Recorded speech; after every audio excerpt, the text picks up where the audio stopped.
Bem-vindos a mais um Giro Sindical. Eu sou a economista Renata Belzunces e o Giro Sindical é uma parceria entre o DIEESE e o SINDIC-CT.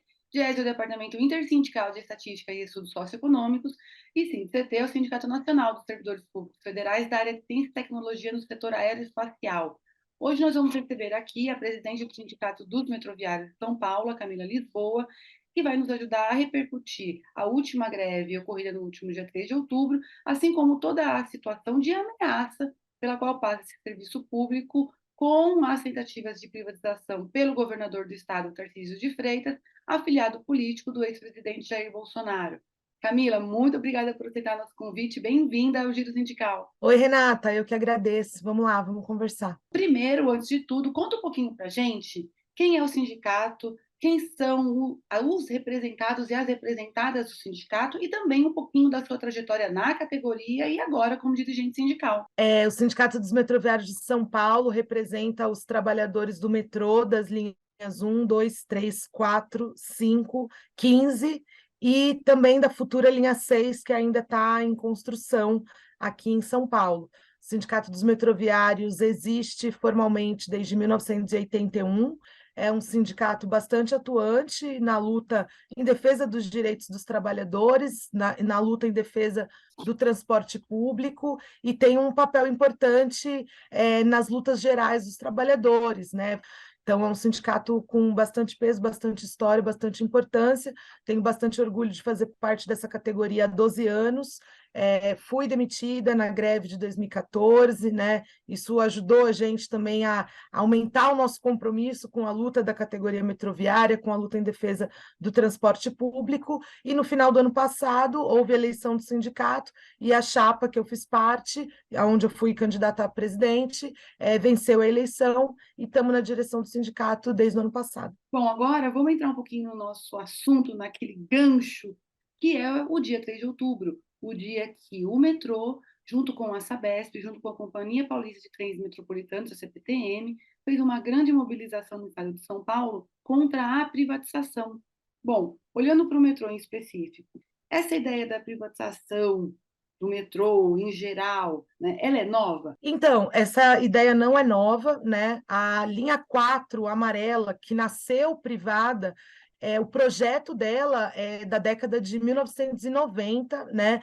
Quando já foram aprovadas algumas leis estaduais de parceria público-privada que permitissem o surgimento da linha 4 nesse formato, né?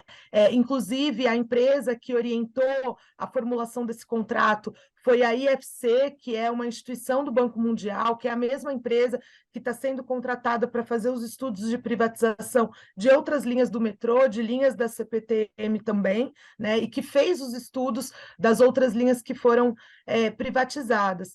Em 2006, o governo de São Paulo criou a Secretaria de Desestatização para avançar nos estudos sobre privatização das linhas de metrô.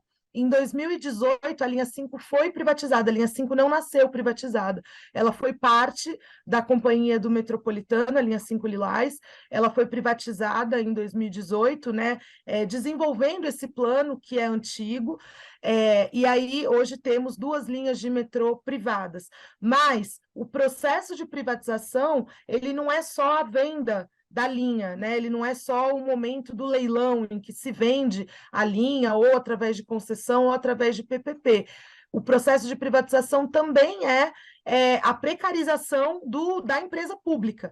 E esse processo ele vem acontecendo também há muitos anos, né? Então, há muitos anos, o metrô vem sofrendo cortes de investimento, né?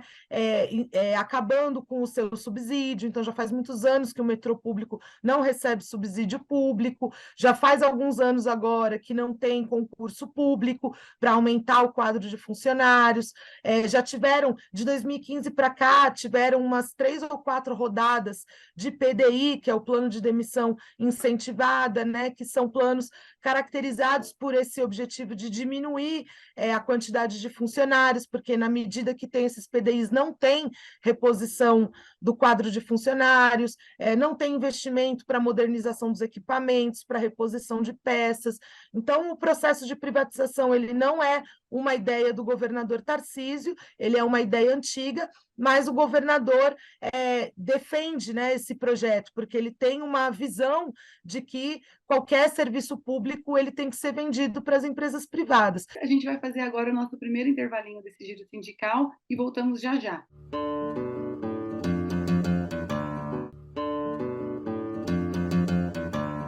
O Giro Sindical está de volta e este programa recebe a presidente do Sindicato dos Metroviários, Camila Lisboa. Camila, a rede metroviária da cidade de São Paulo, ela tem 6 linhas, ela é pequena perto da demanda da população, ela tem aproximadamente 105 quilômetros de extensão, 91 estações e uma utilização diária média de 5 milhões de pessoas.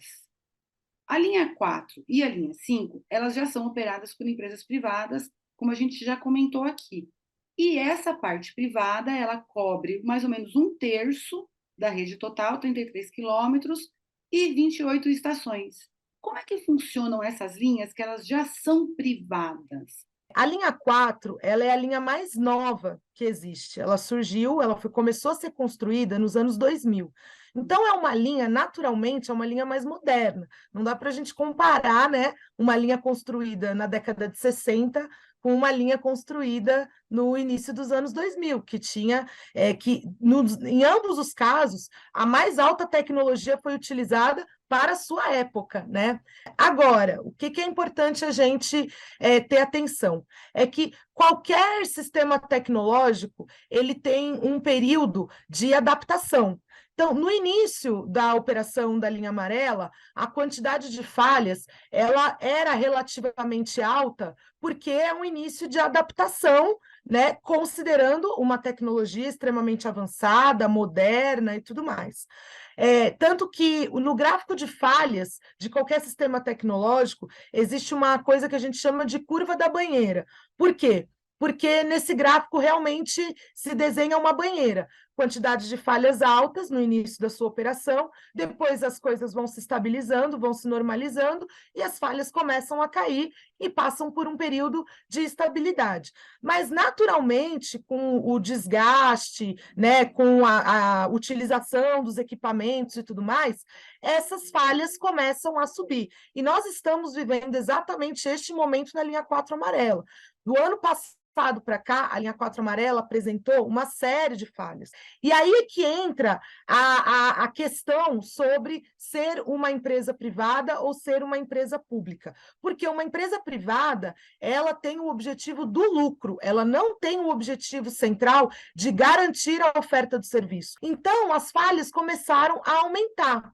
A questão é, a Via Mobilidade, a Via 4 no caso, o Grupo CCR, vai aumentar o seu investimento em manutenção, em modernização dos equipamentos, em compra de novos equipamentos, para que essas falhas não aconteçam com mais frequência? Nós acreditamos que não. Por quê? Porque se trata de uma empresa privada que tem como objetivo o lucro, que está preocupada se ela vai fechar em alta, né? Se as ações dela vão fechar em alta ou não, né? Então, assim, a linha 4, quando ela tem falhas, por exemplo, o tempo para resolver o problema das falhas é muito maior do que o tempo que é gasto nas linhas públicas. Por quê? Porque também existe uma quantidade de funcionários inferior, né? Não existe uma equipe específica que atua de maneira imediata sobre o problema. A mão de obra não é valorizada suficientemente, então os trabalhadores recebem baixos salários, né? Os trabalhadores não têm um plano de carreira dentro da empresa, que é um dispositivo que estimula, né, a dedicação profissional, o aperfeiçoamento profissional, o conhecimento das pessoas, e não é por falta de vontade das pessoas, os trabalhadores são extremamente dedicados, mas é um sistema de funcionamento que não aproveita, né, ou que não incentiva o avanço do conhecimento das pessoas. Isso é como funciona a linha 4. Evidentemente, ela apresenta menos falhas do que qualquer outro sistema, porque nós estamos falando de uma linha mais nova.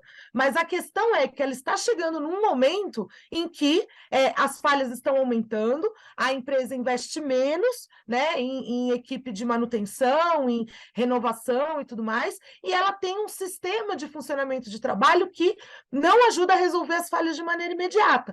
Agora, tanto a linha 4 quanto a linha 5, do ponto de vista de investimento do Estado, elas teriam todas as condições, né, para melhorar, porque esses contratos são contratos que garantem o lucro dessas empresas por 30 anos. Então, por exemplo, hoje, tanto na linha 4 quanto na linha 5, se num mês não entrar nenhum passageiro, o lucro dessas empresas está garantido. Na linha 5, ela era uma linha pública, estatal, né, da Companhia do Metropolitano. Ela apresentava muito menos falhas quando ela pertencia à linha, à Companhia do Metropolitano.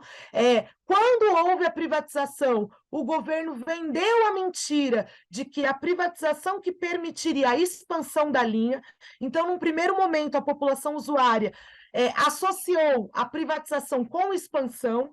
De fato, houve uma expansão, mas ela não foi promovida pela privatização, porque quem bancou a construção das novas estações, né, a construção e a modernização dos trens foi todo o Estado, foi tudo dinheiro público. Né?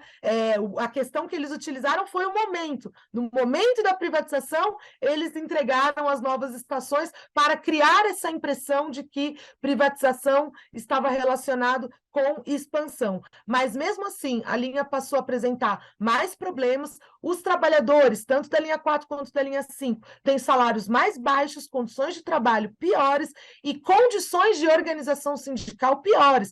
Embora somos nós que representamos eles, mas o ambiente dessas empresas é um ambiente de extrema perseguição para quem tem qualquer relação com o sindicato, né? As pessoas, tem muita gente que fala para a gente que quer se filiar, mas tem receio de perseguição da empresa. Então, assim, o ambiente dessas empresas, do ponto de vista do trabalhador, é muito complicado, e do ponto de vista da oferta de serviço, quem sai bem nessa história é o investidor, né? São os investidores do Grupo CCR que têm o lucro garantido de forma contratual, mas que isso não se reverte em valorização do trabalho, nem no salário das pessoas, e tampouco na qualidade da oferta de serviço.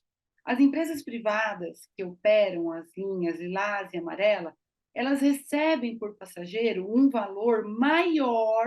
Por que isso acontece? Isso acontece para garantir, para que os interesses privados das empresas, né, sejam atraídos, né, na concessão, né, porque as empresas elas entram nesse ramo para elas lucrarem, né, e aí os contratos que foram feitos foram contratos que garantem essa margem de lucro altíssima, e garante dessa forma. Então, os passageiros exclusivos da linha 4 amarela, eles custam para o Estado R$ 2, dois e pouco a mais, né? Ele paga, na hora de embarcar, o passageiro paga R$ 4,40, mas o Estado repõe mais dois e pouco, totalizando um valor de R$ 6,32, né, do custo da passagem. O objetivo disso é garantir o lucro contratual da concessão e da parceria público-privada. Ao mesmo tempo, nesse processo de concessão, foi criada a Câmara de Compensação das Tarifas. O que é isso? É que tem muitos passageiros integrados no sistema, porque o sistema é todo integrado. Então, assim, a pessoa que circula, que pega a linha 4 e depois pega a linha 1, né? Ou pega a linha da CPTM, essa tarifa ela vai para uma Câmara de Compensação. E a regra de distribuição dessa tarifa, dessa Câmara de Compensação, prioriza as linhas privadas. Então, em primeiro lugar, o repasse é garantido para a linha 4 amarela, em segundo para a linha 5, depois para as linhas 8 e 9, que também são da Via Mobilidade, também são privadas, depois vai para o metrô e depois vai para a CPTM. O metrô chega a receber, através disso, metade do que ele teria direito de receber. Nesse ano, por exemplo, de 2023, a CCR caminha para ter uma ampliação de 44% do seu lucro, né? Então, é o resultado dessa forma de relação, dessa forma de parceria, é um enriquecimento enorme dos investidores, né, dos donos, dos chamados donos do Grupo CCR. Então, isso está significando, na nossa visão, um serviço pior, não reduz a tarifa, porque a tarifa 4,40 ainda é cara para o passageiro, mas os investidores do Grupo CCR fazem parte, mais ainda, né, integram o grupo de bilionários no Brasil. Bom, e esse ganho maior das empresas privadas, ele não tem significado que elas ofereçam um melhor serviço. Eu acho que as maiores diferenças que os passageiros sentem é, em primeiro lugar, nas linhas 8 e 9 da CPTM, da antiga CPTM, né? Porque, de fato, essa privatização foi muito ruim, está sendo muito ruim. A quantidade de falhas aumentou demais, a quantidade de acidentes, de descarrilamento, de atrasos, trem andando com porta aberta. Isso daí foi extremamente sentido, né? Desde janeiro do ano passado, janeiro de 2022, até o momento, a quantidade de falhas chega a ser 70% maior nas linhas privadas de trem em relação às linhas públicas de trem. E a maior diferença que os passageiros sentem no metrô é em relação à linha 5. Né? A linha 5 realmente chegou a ter um descarrilamento em junho desse ano, que é uma coisa que nunca tinha acontecido quando a linha 5 pertencia ao metrô público, né?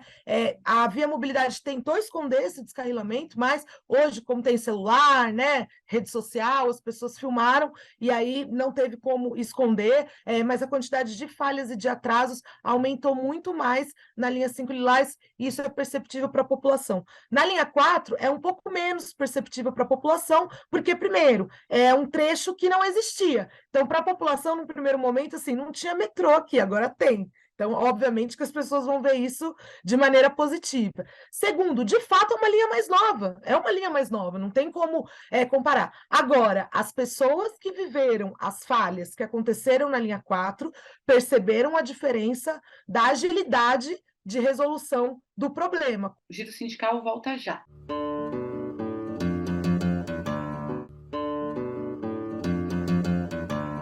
Giro Sindical está de volta e este programa recebe a presidente do Sindicato dos Metroviários de São Paulo, a Camila Lisboa. Bom, Camila, é muito bom também a gente olhar para as experiências fora do país, para que a gente possa ter parâmetros de comparação. Então, nas grandes capitais do mundo, na grande maioria, os metrôs são sistemas públicos, inclusive em países totalmente capitalistas, assim, que não tem nenhuma possibilidade de associação com governos de esquerda ou com visão de esquerda e tal. Por exemplo, os Estados Unidos, o metrô de Nova York é um metrô gigante, é público. No Reino Unido, tentou-se fazer a privatização do sistema ferroviário, e o governo atual, que é um governo super liberal, né, super, não tem nada a ver com um governo de esquerda e tal, reestatizou o sistema ferroviário no Reino Unido. Berlim, Paris, Xangai, são todos sistemas públicos de metrô, né? Essa é a referência que se tem no mundo. E mais, são sistemas subsidiados. Por quê? Porque metrô, transporte público, ele não pode ser um serviço que tem como objetivo o lucro. Ele é um serviço que é a possibilidade das pessoas viverem nas grandes cidades. Você não pode, ainda mais no momento em que a gente precisa ter medidas para enfrentar a emergência climática, o sistema de transporte sobre trilhos é uma alternativa fundamental, e não é um gasto do Estado investir nisso, ampliar malha metroferroviária, pelo contrário, é um investimento para melhorar a vida das pessoas, melhorar o deslocamento das pessoas, é um transporte mais rápido, é um transporte de alta capacidade que pode transportar milhões de pessoas, que é o que a gente faz aqui em São Paulo, que é o que se faz no metrô de Nova York, no metrô de Berlim, no metrô de Paris, no metrô de Lisboa, em todos né, as grandes metrópoles que tem no mundo, e também é um investimento para contribuir para que haja menos carros nas ruas, né? Acredito que seja assim mais barato, né? Uma campanha de conscientização para as pessoas utilizarem o transporte público sobre trilhos, e mais o transporte público sobre trilhos e menos o transporte sobre pneus, né? Que acabam contribuindo para uma situação do clima, né? A gente está numa situação quase do não retorno, né? Aquele ponto do não retorno, e eu acho que medidas para ampliar o sistema metroferroviário contribuiriam muito nisso. E, em geral, o sistema é bastante subsidiado, né? O Estado coloca dinheiro, né? E estou falando de governos das mais diversas matizes políticas, né? Não é uma coisa estritamente associada a um governo de esquerda ou qualquer proximidade com isso, né? Então, essa é a diferença. É nesse sentido que eu acho que o projeto do governador Tarcísio está totalmente na contramão do que acontece no mundo inteiro. né? E a população percebe isso. Em Buenos Aires, embora o metrô não seja totalmente público, mas existe um subsídio, né? E esse foi um grande tema da eleição, por exemplo, agora da eleição para presidente, né? Porque um candidato lá defende acabar o subsídio do transporte público e as pessoas sabem o impacto que isso vai ter no preço das tarifas, né? Camila, a paralisação do dia 3, ela alcançou uma proporção nacional muito grande, sobretudo por causa do transporte, porque é um impacto na vida realmente de milhões de pessoas. São 5 milhões só no metropolitano, fora a CPTM. O governo do estado acusou a greve de política, porque era uma greve que não se tratava de salários, não se tratava de condições de trabalho. Eu preciso te perguntar por que foi utilizado a greve para chamar a atenção para a privatização e como vocês constroem a relação com a população no momento em que, evidentemente, você é trabalhadora, você também é usuária do metrô, você sabe que isso implica em uma série de intercorrências na vida dessas pessoas. Acho que teve bastante apoio da população, mas assim, eu acho que isso aconteceu porque não foi só a greve, a parte da luta contra a privatização. A greve foi um dos momentos, né? Antes disso, a gente fez e está fazendo ainda um plebiscito popular contra a privatização do metrô, da CPTM e da Sabesp. Um plebiscito que a gente começou, deu início a ele no dia 5 de setembro. E, desde então, a gente foi em diversas estações de metrô, de trem, em diversos lugares. Fui em missa, fui em reunião de movimento de moradia, um monte de gente foi em ocupações, nas bases da Sabesp, em bairros, em todo o estado de São Paulo, né? Porque a Sabesp atende todo o estado de São Paulo. O metrô não, mas a Sabesp atende todo o estado de São Paulo. E esse plebiscito ele foi muito forte, ele teve um apelo muito grande, porque ele foi, num primeiro momento, um instrumento para debater com as pessoas sobre o impacto da privatização.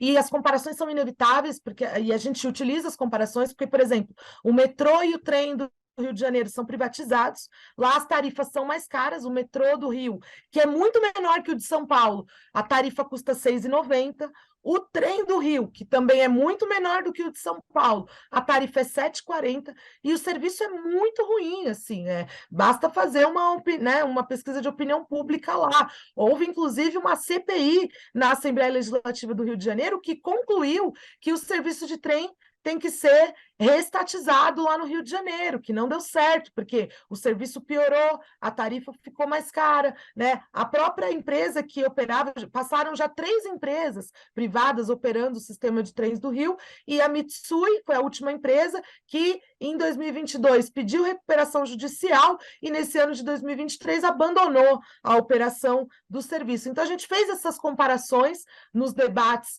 que a gente fez durante o plebiscito, na conversa tete a tete com as pessoas, e o plebiscito teve uma ampliação muito grande, ele foi um instrumento de informação e, ao mesmo tempo, também um instrumento para as pessoas expressarem a sua experiência com a privatização, porque a privatização não é novidade desse ano, né? E não é novidade sobre os serviços de trem, metrô e água de São Paulo. Existe uma experiência das pessoas. No início desse ano, houve uma pesquisa do Datafolha que a maioria se posicionou contra a privatização e a grande maioria, mesmo as pessoas que eram a favor, associaram privatização com o aumento da tarifa dos serviços. Justamente por quê? Porque entra os interesses privados. Uma empresa tem objetivo de lucro. Então, se ela precisar aumentar a tarifa, ela vai aumentar, porque ela não está preocupada em garantir o serviço, ela está preocupada em ter o seu lucro, né? Então, o plebiscito ele foi assim um fenômeno. Ele, num certo sentido, a gente num sentido positivo, a gente perdeu o controle do plebiscito, porque ele se espalhou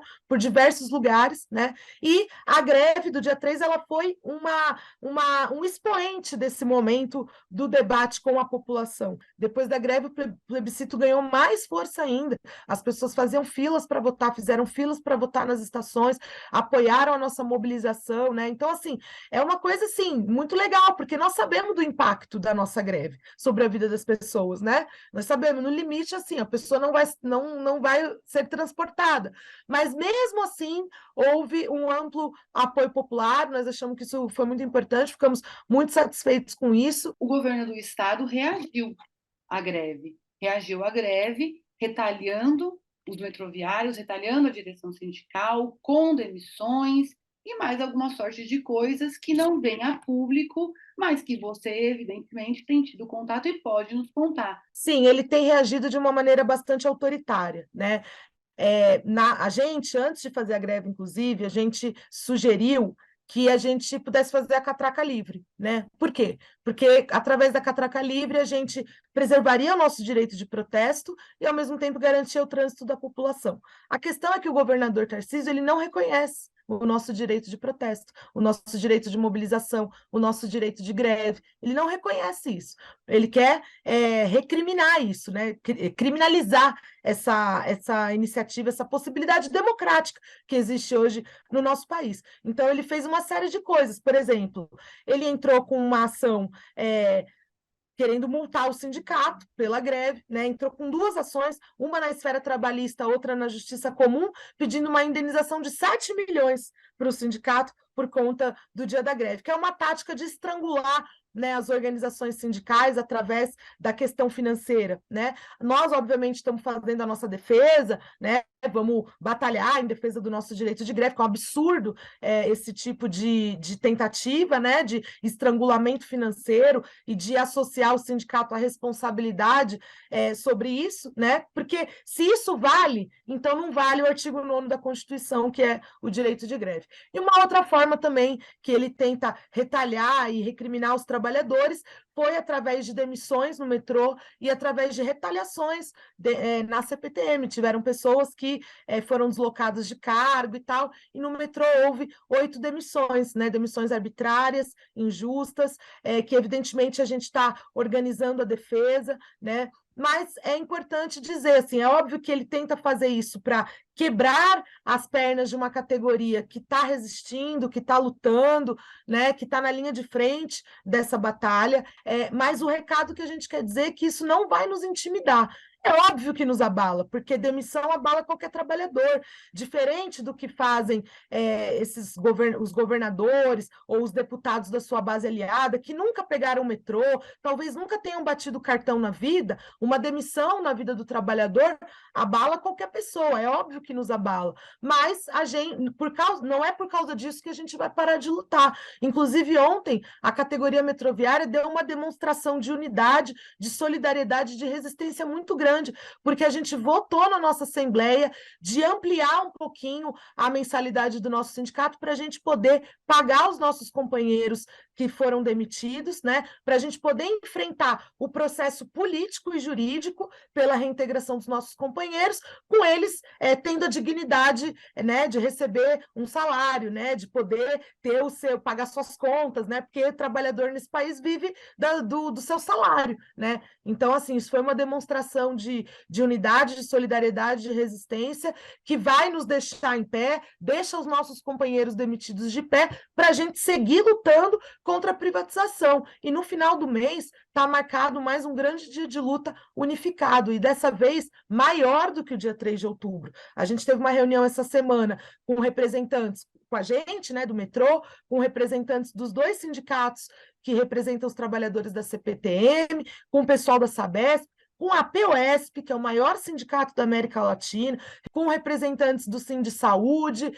dos trabalhadores da Fundação Casa, dos trabalhadores do Centro Paula Souza, e nós combinamos de fazer mais um grande dia de mobilização, de luta, de paralisação no final do mês de novembro, para a gente lutar contra essas demissões, lutar contra as privatizações, focando, inclusive, na tramitação do projeto de lei da Sabesp, que o governador, diferente do que ele falou no dia 3 de outubro, que ele falou que eram só estudos, mas ele botou para tramitar o projeto de lei de privatização da Sabesp. Vai fazer uma audiência pública no dia 6 de novembro, que ele não avisou ninguém.